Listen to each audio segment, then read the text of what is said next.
ऋषी आश्रम दर्शन शीघ्र येते यावे आपण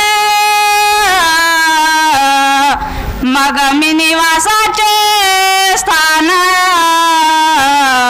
निमस्त जान नेमिला.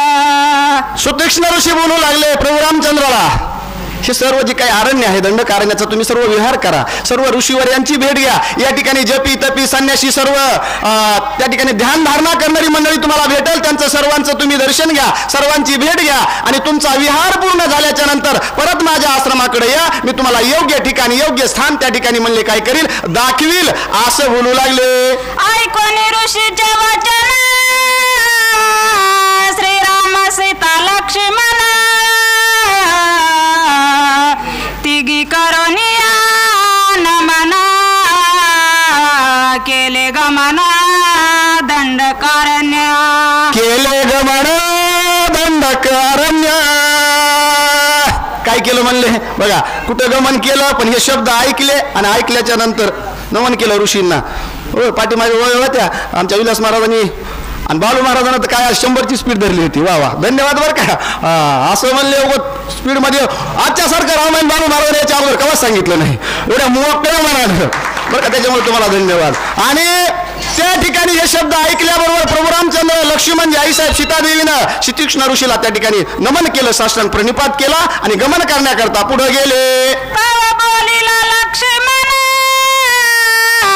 मागे सीता चालता जन विराधे केले होते हरण तैसे आपण न करावे. तैसे आपण न करावे.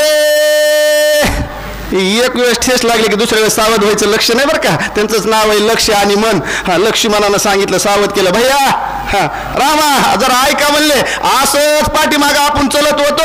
हा तुमच्या पाठीमागं मी, माझ्या पाठीमागं आईसाहेब सीतादेवी होत्या, परंतु या विराधानं म्हणल्या काम दाखल होतं, त्याच्यामुळे आता काय करायचं.